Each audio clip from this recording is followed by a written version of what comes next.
बिस्मिल्लाहिर्रहमानिर्रहीम। Dear students, test yourself 1.4 के साथ हाजिर हैं।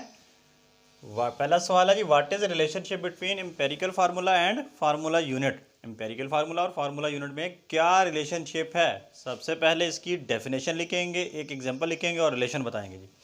Number 1, empirical formula. Empirical formula, empirical mean simplest, सादा तरीन। क्या जी, फार्मूला इज़ द, क्या होती है ये, सिंपलेस्ट होल नंबर रेशो। ये इनकी सादा तरीन निस्बत होती है, यानी सिंपलेस्ट होल नंबर रेशो किसकी, of atoms of different elements कह लें, present in a, of different elements present in a compound. किसी कंपाउंड के अंदर जो एलिमेंट्स मौजूद होते हैं उनके दरमियान में जो सिंपलेस्ट होल नंबर रेशो होती है उसको हम एम्पेरिकल फार्मूला कहते हैं। मिसाल के तौर पर हमारे पास जो है, फॉर एग्जांपल, बड़ी आसान सी बात है, हमारे पास ग्लूकोज है जी। ग्लूकोज का फार्मूला होता है C6H12O6। अब ये एक कंपाउंड है, इसके डिफरेंट एलिमेंट्स हैं, कार्बन, हाइड्रोजन, ऑक्सीजन, और इनके जो है नंबर ऑफ एटम, कार्बन के नंबर ऑफ एटम 6 हैं, हाइड्रोजन के नंबर ऑफ एटम 12 हैं, ऑक्सीजन के नंबर ऑफ एटम 6 हैं। अगर हम इनके ये जो नंबर ऑफ एटम्स हैं, इनकी जो आपस में रेशो, इसको बाहर निकालें ज़रा, मॉलिक्यूलर फार्मूले में ये होती है। अब सिंपलेस्ट होल नंबर रेशो का क्या मतलब है। सिंपलेस्ट होल नंबर रेशो का मतलब ये है कि आप इनको किसी ऐसे टेबल पे, ऐसे फिगर पे डिवाइड करें कि तमाम एक ही फिगर पे डिवाइड हो। तो आई थिंक 6 जो है एक ऐसा फिगर है जो सब पे पूरा पूरा डिवाइड होता है, 1:2, ये आगे जी। अब ये वाली कहलाती है सिंपलेस्ट होल नंबर रेशो। अब आप इसका एम्पेरिकल फार्मूला क्या लिखेंगे ग्लूकोज का, देखें जी, ये हमारे पास कार्बन, हाइड्रोजन, ऑक्सीजन, 1 2 1, लेकिन 1 1 अंडरस्टूड होता है, हम लिखते नहीं हैं, लिहाजा क्या बन जाएगा जी empirical formula of glucose, CH2O, ये बन जाएगा जी हमारे पास empirical formula of glucose. Formula unit क्या है, याद रखिएगा, फार्मूला यूनिट स्पेसिफिक है, मखसूस है सिर्फ आयनिक कंपाउंड्स के लिए। आयनिक कंपाउंड्स क्या होते हैं, ऐसे कंपाउंड जो डिफरेंट आइंस के आपस में मिलने से बने हों या जिनके दरमियान में आयनिक बॉन्ड हो। मिसाल के तौर पर, चलो पहले डेफिनेशन देख लेते हैं। The simplest whole number ratio किसकी जी, ये सिंपलेस्ट रेशो भी कह सकते हैं, ऑफ आइंस। असल बात इसमें ये present in the ionic compound is called formula unit. मिसाल के तौर पर सोडियम क्लोराइड है, ये सोडियम आयन और क्लोराइड आयन के आपस में मिलने से सोडियम क्लोराइड बनता है। ये सोडियम एक अलग आयन है, क्लोराइड एक अलग आयन है, दोनों आपस में जब कंबाइन होते हैं तो एक आयनिक कंपाउंड बनता है सोडियम क्लोराइड। अब इस सोडियम क्लोराइड के जो आयन्स हैं उसकी जो रेशो है, जैसे सोडियम है ये 1 है, क्लोरीन है 1 है, अब यहाँ 1:1 है सोडियम और क्लोरीन के दरमियान में, यानी यहाँ इस अब आयनिक कंपाउंड के फार्मूले के अंदर जो आयंस की रेशो वो 1:1 है। तो ऐसे फार्मूले जो उनकी आयंस की जो है रेशो को शो करेंगे उसको हम फार्मूला यूनिट कहेंगे। इसी तरह हमारे पास जो है पोटाशियम ब्रोमाइड है, उसकी रेशो क्या आ जाएगी, 1 सोडियम पोटाशियम की और उसके अंदर 1 जो है ब्रोमीन है। इसी तरह और भी डिफरेंट हमारे पास हैं, यानी ये क्या होती है, आयंस की सिंपल रेशो आयनिक कंपाउंड में, और ये जो है किसी कंपाउंड के अंदर मौजूद जो एलिमेंट्स हैं उसके नंबर ऑफ एटम्स की रेशो। अब इन दोनों में रिलेशनशिप क्या हुआ, देखिए असल बात है जी रेशो। ये देखिए ये रेशो किस में बात हो रही है, ये रेशो इसमें बात हो रही है, तो दोनों में रेशो है, बट वो किसकी है, आयनिक कंपाउंड की है। ये जनरली तमाम कंपाउंड की हो सकती है, आयनिक की भी हो सकती है एज वेल एज मॉलिक्यूलर की भी हो सकती है। तो ये क्वेश्चन था कि आपका what is the relationship between the empirical formula and formula unit. Test yourself 1.4 का सेकंड क्वेश्चन है कि how can you differentiate molecular formula and empirical formula, कि आप एम्पेरिकल फार्मूले में और मॉलिक्यूलर फार्मूले में किस तरह डिफरेंशिएट करेंगे। बहुत आसान, दोनों को एक टेबुलर फॉर्म में लिखें, एम्पेरिकल फार्मूला, मॉलिक्यूलर फार्मूला। याद रखिए जब भी कोई डिफरेंस या डिफरेंशिएट लिखना हो तो सबसे पहले आपने उनकी डेफिनेशन लिखनी होती है और एक एक एग्जांपल देनी होती है। 2 पॉइंट्स तो आपके ये बन जाते हैं, 2 कोई पॉइंट और डिस्कस कर लें। देखते हैं जी empirical formula. Empirical mean simplest होता है। Empirical formula is the simplest whole number ratio empirical formula क्या है जी? सिंपलेस्ट होल नंबर रेशो होती है ऑफ एटम्स की, ऑफ डिफरेंट एटम्स की प्रेजेंट इन अ कंपाउंड, किसी एक कंपाउंड में मौजूद डिफरेंट एलिमेंट्स के जो नंबर ऑफ एटम्स की रेशो होती है, सिंपलेस्ट होल नंबर रेशो, उसको हम सिंपलेस्ट फार्मूला या एम्पेरिकल फार्मूला बोलते हैं। मिसाल के तौर पर हमारे पास हाइड्रोजन पर ऑक्साइड है, इसका मॉलिक्यूलर फार्मूला होता है H2O2। ये कंपाउंड है, डिफरेंट एलिमेंट से बना हुआ, यानी हाइड्रोजन और ऑक्सीजन से मिलकर बना हुआ है। अब इन दोनों के डिफरेंट एलिमेंट्स के डिफरेंट नंबर ऑफ एटम हैं, यानी 2 हाइड्रोजन के हैं और 2 ऑक्सीजन के हैं। अब इनकी हमने सिंपलेस्ट होल नंबर रेशियो निकालनी। वो क्या होती है? सिंपलेस्ट होल नंबर रेशियो ये होती है कि किसी ऐसे नंबर पे दोनों नंबर या तीनों नंबर्स को डिवाइड कर दो कि जो एक ही नंबर पे डिवाइड हो। अब देखें, इसको भी अगर 2 पे डिवाइड करें, इसको भी 2 पे डिवाइड करें, तो हमारे पास जो न्यू रेशियो आती है वो आती है 1:1। तो अब जब हम उसका एम्पेरिकल फार्मूला लिखेंगे हाइड्रोजन पेरोक्साइड का, तो हाइड्रोजन 1 होगा, ऑक्सीजन 1 होगा। 1 हम वैसे नहीं लिखते, तो ये उसकी एम्पेरिकल फार्मूला आ गया किसका? हाइड्रोजन पेरोक्साइड का। तो ये थी simplest whole number ratio, atoms के दरमियान में सिंपलेस्ट होल नंबर रेशो। इसके मुकाबले में जो मॉलिक्यूलर फार्मूला है उसमें एक्चुअल नंबर ऑफ एटम बता दिए जाते हैं। जैसे यहाँ ये H2 और O2 actual number of atom बताए गए थे, ये हमने उनको सिंपलेस्ट होल नंबर में कन्वर्ट कर लिया। देखते हैं जी, the formula that shows actual का मतलब असल तादाद, कुछ नहीं छुपाना, कुछ नहीं डिवाइड करना, कोई रेशो नहीं निकालनी, of atoms of each element, हर एलिमेंट के एटम की असल तादाद प्रेजेंट जो मौजूद होती है in a molecule of that compound, उस कंपाउंड के मॉलिक्यूल में, इस कॉल्ड मॉलिक्यूलर फार्मूला। मिसाल के तौर पर ये हाइड्रोजन पेरोक्साइड है, तो इसके एक्चुअल नंबर ऑफ एटम क्या है जी? हाइड्रोजन के असल इसमें 2 एटम है और ऑक्सीजन के 2 हैं, इनको ऐसे ही लिखेंगे। इसी तरह मैं और एग्जांपल देता हूँ, ग्लूकोज है C6H12O6। अब इसमें हर एलिमेंट की असल तादाद बता दी गई है उसके नंबर ऑफ एटम की, क्योंकि कार्बन के 6 एटम हैं और हाइड्रोजन के 12 हैं और ऑक्सीजन के 6 हैं। इसी तरह बेंजीन है हमारे पास C6H6, उसकी असल तादाद बता दी गई कि जी कार्बन के 6 एटम होंगे, हाइड्रोजन के 6 होंगे। तो ये वाला फार्मूला जो है, जो हमें एक्चुअल नंबर ऑफ एटम बताता है हर एलिमेंट का किसी कंपाउंड में मौजूद, वो मॉलिक्यूलर फार्मूला कहलाता है। ये तो था हमारा पहला डिफरेंस। आते हैं नेक्स्ट दूसरे की तरफ, वो उसी एग्जांपल को एक्सप्लेन करेगा। Empirical formula of glucose is CH2O। अब ग्लूकोज का जो है, पहले हम मॉलिक्यूलर फार्मूला रखते हैं ये। अब ये उसकी एग्जांपल दे रहा है कि जी उसका ये फार्मूला होता है एम्पेरिकल फार्मूला ग्लूकोज का।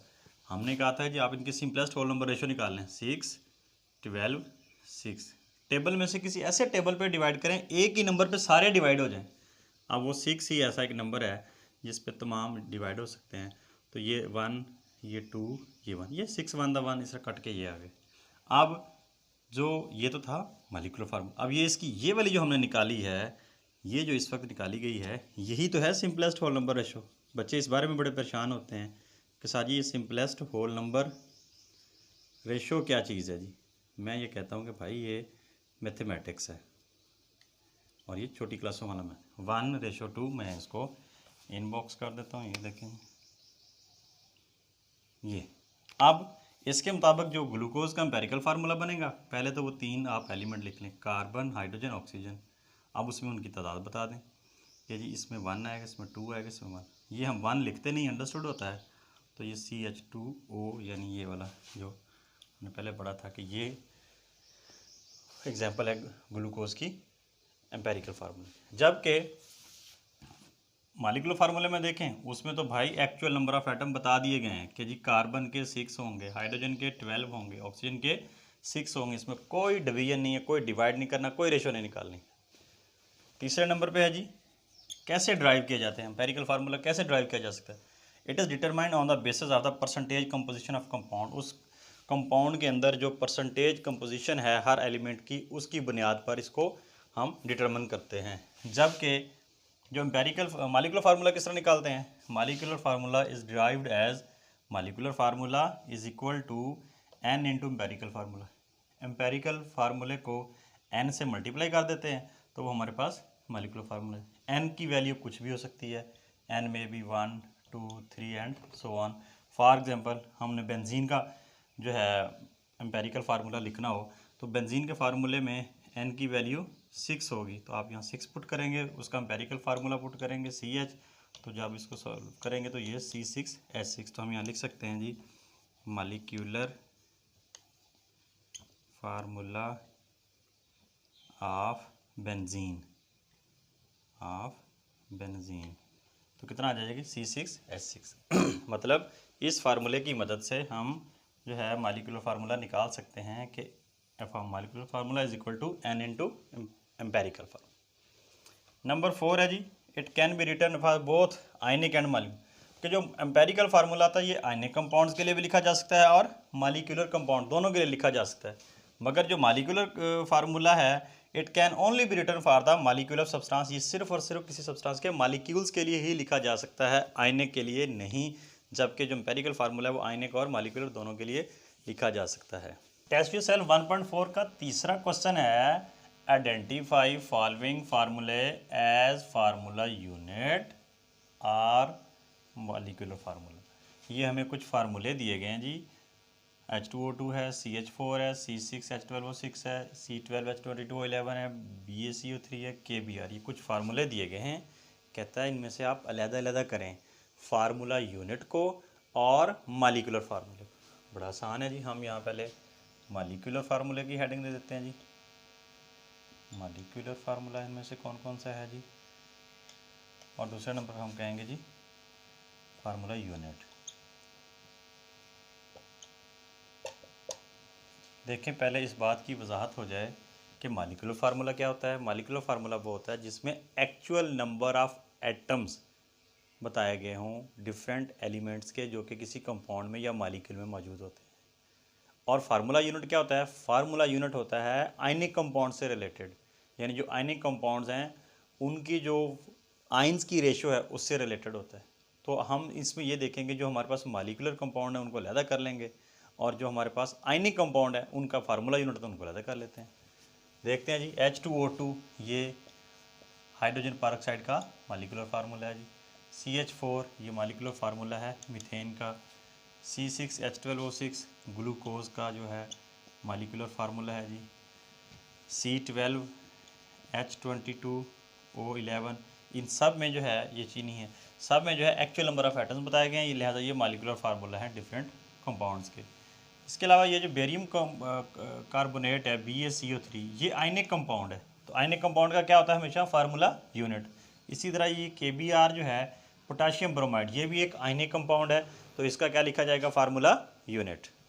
जी स्टूडेंट्स, टेस्ट योरसेल्फ 1.4 का हमें फोर्थ पार्ट दिया गया है कि what is empirical formula of acetic acid, कि एसिटिक एसिड का एम्पेरिकल फार्मूला बताएं नंबर 1। और दूसरी बात क्या पूछी गई जी, find out its molecular mass, इसका मालिकुलर मैस फाइंड आउट करें। दो चीज़ें हमने करनी।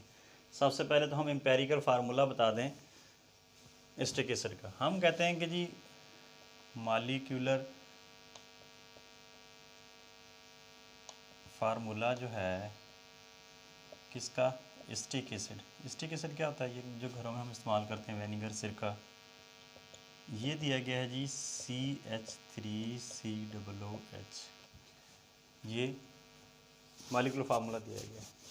अब इसको हम थोड़ा सा मर्ज करके लिख लेते हैं, एक्चुअल नंबर ऑफ एटम की उस फॉर्म में ले आते हैं। हम इसको लिख सकते हैं, देखिए जिसमें कार्बन कितने गिन लें जी, 1 और 1 2, और उसके बाद ऑक्सीजन कितने हैं जी, या हाइड्रोजन लगा लें जी, हाइड्रोजन कितने हैं जी 3 और 1 4, और ऑक्सीजन कितने हैं जी 2। तो ये आगे बैठे हमारे पास ये मालिकुलर फार्मूला आ गया एसिटिक एसिड का, इसको इस फॉर्म में भी लिखा जा सकता है। अब हमारा पहला सवाल था वो कहता है इसका एम्पेरिकल फार्मूला लिखो, तो वेरी सिंपल, हम क्या करेंगे जी इसकी जो है एक्चुअल नंबर ऑफ एटम जो दिए गए हैं इनकी आप सिंपलेस्ट होल नंबर रेशो निकाल लें, 2 पे डिवाइड होगा तो ये आ जाएगा जी 1:2:1। हम लिख सकते हैं empirical formula of acetic acid. हाँ जी, क्या आ जाएगा जिसका फार्मूला। अब हमारे पास है ये कार्बन हाइड्रोजन और ऑक्सीजन, यहाँ 1 ये 2, ये 1। अब इसको हम ऐसे लिख नहीं सकते, यानी 1 1 अंडरस्टूड होता है, तो हम CH2O। तो वेरी सिंपल, आपने जो आंसर लिखना है, इतनी लंबी चौड़ी कैलकुलेशन करने की ज़रूरत नहीं है, आपको तो सिर्फ ये समझाया है। आपने जस्ट आंसर, क्वेश्चन आगे जाए कि what is empirical formula of acetic acid, आपने लिख देना है CH2O। अब इसका जो दूसरा पार्ट है, find out it's molecular mass, हमने इसका क्या फाइंड आउट करना है जी, मॉलिक्यूलर मास। तो मॉलिक्यूलर मास के लिए तो पहले मॉलिक्यूलर फार्मूला आना चाहिए। मॉलिक्यूलर फार्मूला लिखा पड़ा है जी, हम लिखेंगे जी molecular mass, molecular mass of acetic acid. देखिए जी, वेरी सिंपल, कार्बन प्लस ये 3 हाइड्रोजन है, तो 3H प्लस फिर कार्बन आ गया, फिर 2 ऑक्सीजन है, तो इंटू 2 प्लस हाइड्रोजन।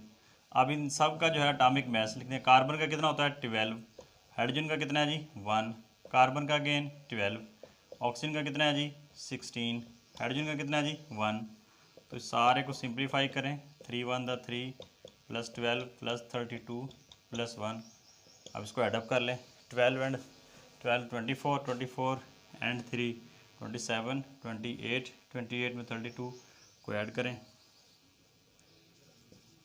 तो ये 60 एटॉमिक मास यूनिट आपका वो आ गया जी। तो टेस्ट सेल्फ में हमारा जो क्वेश्चन नंबर 4 है, सवाल हमसे पूछा गया what is empirical formula of acetic acid and find out it's molecular mass. What is acetic acid, घरों में किचन के अंदर हम सिरका इस्तेमाल करते हैं, सिरके को जो है केमिस्ट्री की ज़बान में एसिटिक एसिड कहते हैं, वैसे हम उसको वेनिगर भी कहते हैं। अब हमसे सवाल किया गया है कि जी आप एक तो एसिटिक एसिड का एम्पेरिकल फार्मूला बताएं और दूसरे नंबर पर उसका मॉलिक्यूलर मास फाइंड आउट करें। तो हम बात करते हैं जी पहले एम्पेरिकल फार्मूले की। ये हमारे पास उसका मॉलिक्यूलर फार्मूला दिया गया है COOH। इस फार्मूले को हम इस फॉर्म में भी लिख सकते हैं। आप टोटल नंबर ऑफ इसके एटम काउंट कर लें, देखें जी कार्बन है इसके अंदर, और दूसरे नंबर पर हाइड्रोजन है, तीसरे नंबर पर ऑक्सीजन। अब काउंट करें कार्बन कितने 1 एंड 1 ये 2, हाइड्रोजन कितने 3 ये हैं, 1 ये 4, और ऑक्सीजन कितने हैं जी 2 ये 2। अब जो हमारे पास एम्पेरिकल फार्मूला होता है उसकी डेफिनेशन क्या है, सिंपलेस्ट होल नंबर रेशो। अब देखते हैं इसमें एक्चुअल नंबर ऑफ रेशो क्या थी, ये 2 4 2। अब इसको एक नंबर पे डिवाइड करें 2 पे सबको, तो ये 1:2:1, तो ये 1:1 की रेशो आ गई। तो हम लिख सकते हैं empirical formula of acetic acid क्या हो जाएगा जी CHO, मतलब 1 कार्बन 2 हाइड्रोजन 1 ऑक्सीजन, और इसी को आप सिंप्लीफाई करके यूँ भी लिख सकते हैं। तो ये आपका जो है एक्चुअल आंसर है। ये इतनी चौड़ी लंबी वजाहत करने की ज़रूरत नहीं है, आप जस्ट इतना लिख देंगे CH2O, that is the empirical formula of acetic acid.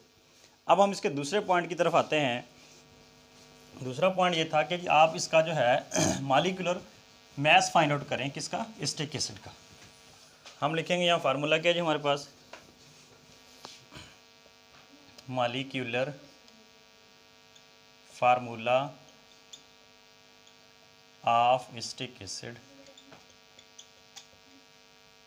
वैसे तो ये CH3COOH है, लेकिन अभी हमने लिखा था कि इसको C2H4O2 भी लिखा जा सकता है। अब 2 कार्बन के हैं, 4 हाइड्रोजन के एटम हैं, 2 ऑक्सीजन के हैं। अब यहाँ वैल्यूज़ पुट कर दें। कार्बन का कितना एटॉमिक मास होता है जी 12, हाइड्रोजन का 1, ऑक्सीजन का 16, मल्टीप्लाई करें जी, ये 24 आ गया, ये 4 और ये 32, सारे को एडअप करें तो 60, और इसको सारा यूनिट लिखना है जी हमने एटॉमिक मास यूनिट। तो हम लिख सकते हैं the molecular formula mass, molecular mass of acetic acid जो है यहाँ एंड में लिखेंगे molecular mass of acetic acid कितना आ गया जी 60 एटॉमिक मास यूनिट। जी लास्ट हमारा क्वेश्चन है टेस्ट योरसेल्फ 1.4 का 5th वाला, कहते हैं calculate formula mass of sodium sulphate, zinc sulphate and copper carbonate. तो हमने ये 3 कंपाउंड हमें दिए गए, इनके हमने फार्मूला मैस फाइंड आउट करने हैं। तो बहुत आसान तरीक़ाकार है। फार्मूला मैस फाइंड आउट करने के लिए सबसे हर पहले एटम के जो एटॉमिक मैसेज हैं वो आपको याद होने ज़रूरी हैं। जैसे सोडियम का 23 एटॉमिक मैस यूनिट होता है, सल्फ़र का 32 है, ऑक्सीजन का 16 है, जिंक का 65 है, कॉपर का 63.5 है और कार्बन का 12 है। अगर स्टूडेंट्स ये वाली वैल्यूज़ याद कर लें तो उनके लिए इनके फार्मूला मैस कैलकुलेट करने इंतहाई आसान हो जाते हैं। अदरवाइज़ अगर ये वैल्यूज़ आपको याद ना हो तो फिर ये इनके जो है मॉलिक्यूलर मैस या फार्मूला मैस फाइंड आउट करने मुश्किल हो जाते हैं। देखते हैं जी, सबसे पहले हमें दिया गया जी कौन सा जी, सोडियम सल्फेट यानी Na2SO4। तो हम यहाँ लिखेंगे जी फार्मूला मैस ऑफ Na2SO4 जी। तो लिखें जी, हमारे पास सोडियम कितने एटम हैं जी, सोडियम के 2 एटम्स हैं, सल्फ़र का 1 है और ऑक्सीजन के 4 हैं। अब वैल्यू पुट करें, सोडियम कितना है जी, ये यहाँ से उठा लें 23, सल्फ़र कितना है जी 32 और ऑक्सीजन कितना है जी 16। तो ये 23 को 2 से मल्टीप्लाई किया तो ये 46 प्लस 32 प्लस 64, इन सबको ऐडअप कर लें जी। 42 यूनिट साथ लाजमी लिखना है, एटॉमिक मैस यूनिट। उसके बाद दूसरे नंबर पे है जी हमारे पास फार्मूला मैस ऑफ क्या था जी, जिंक सल्फेट। जिंक सल्फेट तो इसमें लिखें जी, पहले जिंक आएगा जी, फिर एक सल्फ़र है, फिर 4 ऑक्सीजन के एटम। अब जिंक का एटॉमिक मास कितना है जी 65 प्लस सल्फ़र का 32, ऑक्सीजन का 16, तो ये 65 प्लस 32 ये बन गया 64।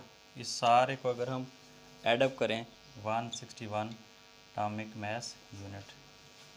सिमिलरली तीसरे नंबर पे है जी हमारे पास फार्मूला मैस ऑफ क्या है जी, कॉपर कार्बोनेट CuCO3। ये कितना आ जाएगा जी, आप देखें इसमें copper plus carbon plus 3 oxygen, values put करें इसमें। कॉपर कितना है जी 63.5 प्लस कार्बन कितना है जी 12 प्लस 3 इंटू 16, तो सारे को अगर हम ऐडअप करें ये 48 आ गया। तो हमारे पास 123.5 एटॉमिक मास यूनिट। तो एग्ज़ाम में अगर आ जाए या शॉर्ट क्वेश्चन में ये पूछ ले जाते हैं कि कोई एक भी पूछ लेता है, सारे भी पूछ सकता है, तो आपने जस्ट इस फॉर्म में लिखना है।